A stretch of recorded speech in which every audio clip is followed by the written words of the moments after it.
You say you're a nice guy, you think that's a good thing, but what if I told you that being too nice is exactly why she lost interest? Ladies aren't rejecting you for a big mistake. They're rejecting you for being forgettable. Today we're breaking down the 7 nice guy habits that turn women OFF and how to fix them so you actually stand out. One of the biggest nice guy habits that silently kills attraction is agreeing with everything she says. On the surface, it feels harmless. You think being agreeable makes you easy to like. It's easy to be around and emotionally safe. You believe that if you don't challenge her, don't disagree, and don't create friction, she'll feel more comfortable with you. But attraction doesn't grow in comfort alone. It grows in presence, polarity, and authenticity. When you agree with everything, you slowly erase your own personality from the interaction. You stop being a person with thoughts, values, and perspectives, and instead become a background character whose only role is to nod, validate, and approve. And the truth is, no one feels attracted to someone who doesn't stand for anything. Women don't want a man who blends into their opinions. They want a man who brings his own perspective into the room. Constant agreement signals insecurity. It quietly communicates, I'm afraid to lose you if I disagree, and that fear is felt immediately, even if nothing is said out loud. Attraction thrives on confidence, not compliance. A confident man isn't rude, argumentative, or dismissive, but he's also not afraid to express a different opinion calmly and respectfully. He knows disagreement doesn't destroy connection. In fact, it often strengthens it. There's also a deeper issue here. When you always agree, you create predictability. Conversations lose tension, energy, and curiosity. She already knows what you're going to say before you say it. There's no spark, no contrast, no reason for her to lean in emotionally. Attraction needs a little unpredictability, not chaos, but depth. Differences create intrigue. They invite conversation instead of ending it. Agreeing with everything also puts her in an uncomfortable position of emotional leadership. She becomes the decision maker, the opinion holder, the dominant energy in the dynamic. Over time, this drains attraction because most women don't want to feel like they're leading a man. They want to feel like they're meeting him. The solution isn't to disagree just for the sake of it. It's to be honest, share what you actually think. Express your views without aggression, without apology, and without needing approval. When you speak from clarity instead of fear, your words carry weight. And when a woman feels that weight, that grounded sense of self, attraction has room to grow. Being respectful is attractive. Being agreeable at the cost of your identity is not. Another powerful, nice guy habit that quietly turns women off is apologizing for everything. You say sorry when you're late by 2 minutes. You say sorry for asking a question. You say sorry for having an opinion. You even say sorry when nothing actually went wrong. In your mind, you're being polite, considerate, and emotionally intelligent. But in reality, excessive apologizing communicates something very different, a lack of self-respect. An apology is meant to take responsibility when you've done something wrong.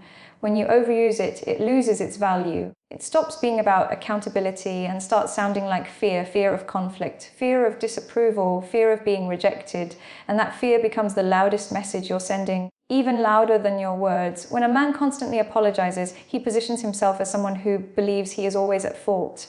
This subtly tells the woman, I don't trust my own decisions, or I don't believe I deserve space. Attraction doesn't grow in an environment where one person feels smaller than the other. Confidence isn't about dominance. It's about owning your presence without needing permission to exist. There's also an emotional imbalance created by over-apologizing. Every unnecessary sorry places the woman in a role where she has to reassure you. She ends up saying things like, it's okay, or you don't need to apologize. Over time, this dynamic drains attraction because instead of feeling relaxed and desired, she feels responsible for managing your emotions. And desire doesn't thrive where emotional responsibility feels heavy. Apologizing too much also kills tension and masculinity. It softens your edges in a way that removes polarity. Masculine energy is grounded, calm, and centered. It doesn't rush to explain or justify itself. A man who apologizes only when it matters sends a clear message.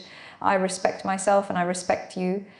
That balance is deeply attractive. The solution isn't to stop apologizing altogether. It's to replace unnecessary apologies with confidence. Instead of saying, sorry, I'm busy, say, I'll call you later. Instead of, sorry for my opinion, say, here's how I see it. These small shifts completely change how you're perceived. When you apologize with intention, your words carry weight. When you apologize out of habit, your presence shrinks. And attraction doesn't grow towards someone who keeps shrinking themselves. Another nice guy habit that quietly destroys attraction is hiding behind text instead of showing up in real life. Texting feels safe. You have time to think, rewrite, delete, and perfect every message. There's no awkward silence, no nervous energy, no risk of being rejected in the moment. But attraction isn't built in safety, it's built in presence. When you rely too heavily on texting, you communicate hesitation, you signal that you're more comfortable behind a screen than in the real world. Women don't connect deeply with words on a phone. They connect with tone, eye contact, body language, and emotional energy. Texting strips all of that away, leaving conversations flat, predictable, and emotionally thin. Many nice guys use texting as a way to slowly win approval. They send long messages, constant check-ins, and good morning texts, hoping consistency will turn into attraction. But consistency without direction feels needy, not romantic. Over-texting often turns into emotional noise. Instead of creating curiosity, it kills it. Instead of building anticipation, it removes mystery. There's also a power shift that happens when texting becomes the main form of connection. You start waiting for replies. You overanalyze response times. You adjust your mood based on whether she texts back quickly or not. At that point, the phone isn't just a tool, it's controlling your emotional state. And when a man's emotional stability depends on notifications, attraction fades fast. Real confidence shows up offline. A confident man doesn't need endless digital reassurance. He uses texting for one purpose: to set real-world connection in motion. He texts to make plans, not to replace presence. He understands that chemistry is felt, not typed. Another issue is that hiding behind text delays clarity. You can text someone for weeks and still not know where you stand. Face-to-face interaction gives instant feedback. You feel interest or disinterest immediately. While that honesty can be uncomfortable, it saves time and preserves self-respect. Avoiding real interaction to avoid rejection only prolongs uncertainty. And uncertainty kills momentum. The solution isn't to stop texting completely, it's to stop using it as a shield. Send fewer, clearer messages, move conversations into real life sooner. Speak instead of type. Show up instead of hovering digitally. When you're present, you give her the chance to feel you, not just read you. Attraction grows when a man is willing to be seen. Texting hides you, presence reveals you, and only what's revealed can truly be desired. Another nice guy habit that silently turns women off is trying too hard to impress. You believe attraction comes from proving your value, showing how smart you are, how successful you are, how kind you are, how much effort you're willing to give. So you over-explain, over-perform, and overextend. You treat the interaction like an interview where you're constantly trying to qualify for her approval. But attraction doesn't grow from performance, it grows from authentic presence. When a man tries too hard, his energy shifts from relaxed to pressured.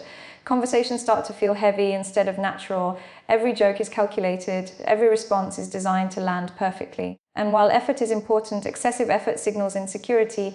It communicates, I don't trust that who I am is enough. Women don't fall for effort alone. They fall for confidence in self. Trying to impress also puts her in a position of power. You subconsciously elevate her to the role of judge while you play the role of applicant. This creates an imbalance where she is being impressed and you are being evaluated. Attraction thrives in mutual curiosity, not one-sided approval seeking. When you chase validation, you give away your grounding. Another issue is that impressing creates a false version of you. You show your highlights, not your reality. You exaggerate achievements, hide flaws, and suppress natural reactions. Over time, this becomes exhausting because maintaining an image requires constant effort, and sooner or later the real you shows up anyway. Attraction built on performance rarely lasts because it isn't rooted in truth. Women are emotionally perceptive. They can sense when a man is trying to win them over instead of simply connecting. That energy creates pressure, and pressure kills desire. Desire grows when interactions feel like playful and real, not like a presentation of qualifications. The shift happens when you stop asking, how can I impress her? And start asking, do I enjoy being here? When your focus moves from outcome to experience, your energy changes.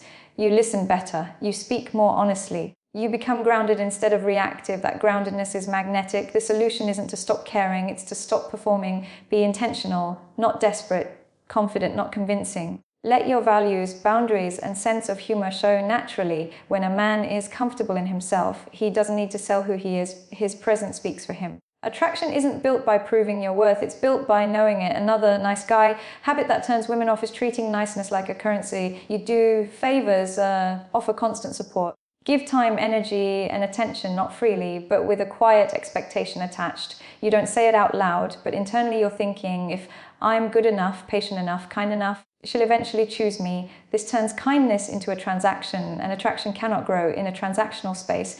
Genuine kindness is given without strings. But when niceness is used as a strategy, it feels heavy. Women sense when actions come from desire for approval rather than generosity. It creates pressure because now there's an invisible debt in the room, and no one feels attracted when they feel emotionally obligated. This habit often comes from fear.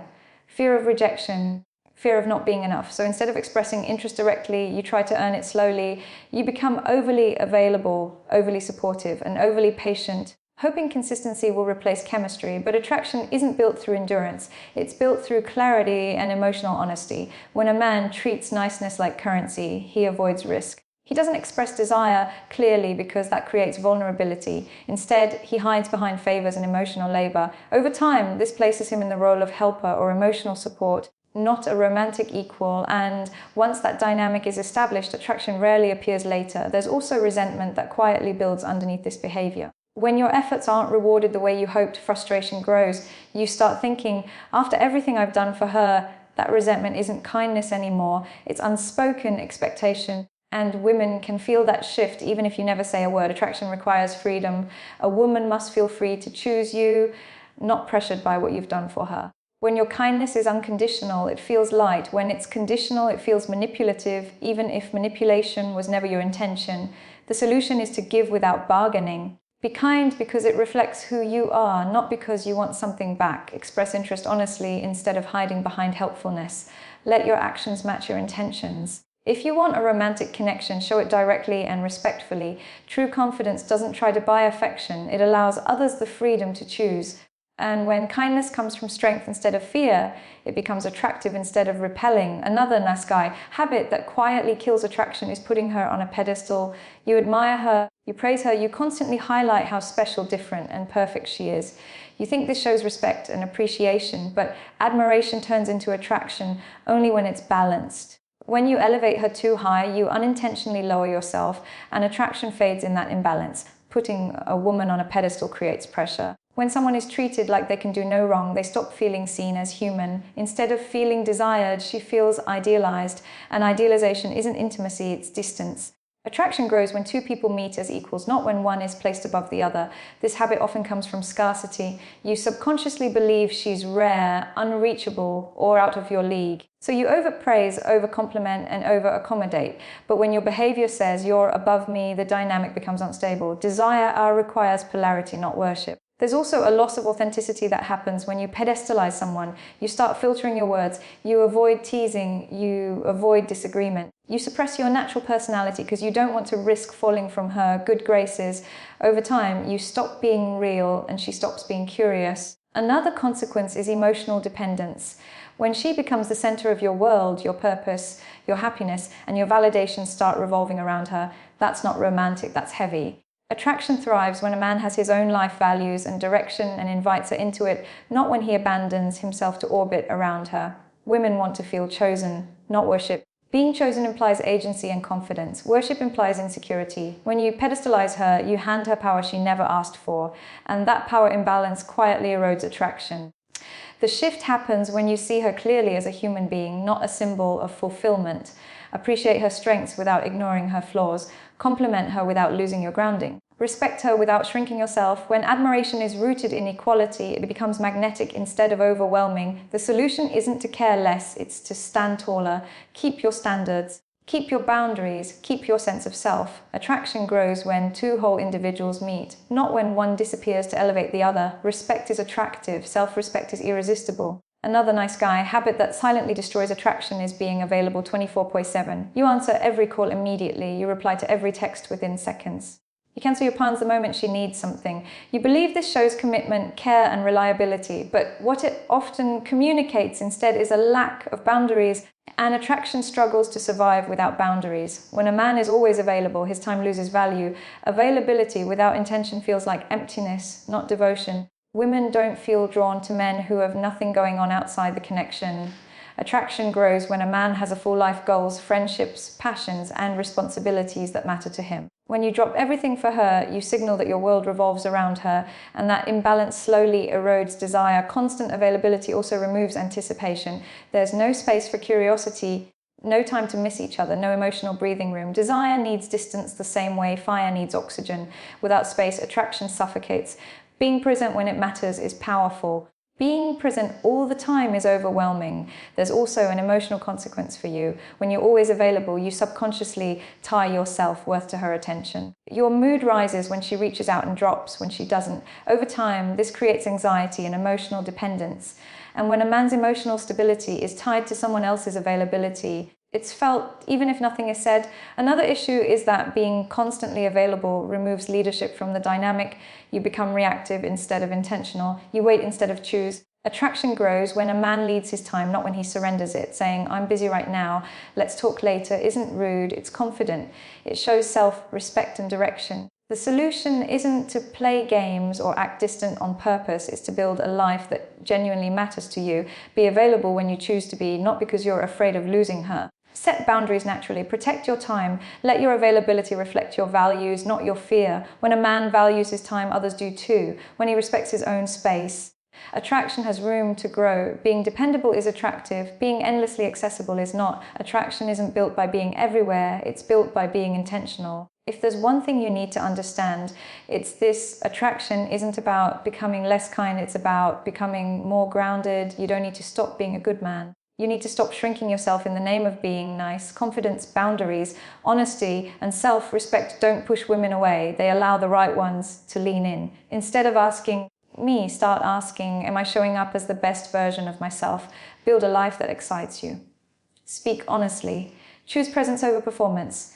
Be kind without expectation. Respect her and respect yourself even more. When you do that, attraction becomes a natural response, not something you have to chase. And remember this, the goal isn't to be liked by everyone. The goal is to be respected, desired, and authentic. When you stop trying to please and start leading your life with clarity, the dynamic changes, not just in dating, but in everything you do. If this video gave you clarity or helped you see your patterns differently, hit the like button. It really helps the channel grow. Subscribe for more real, honest conversations about confidence, relationships, and self-improvement. And drop a comment below which habit hit you the hardest. I'll see you in the next one.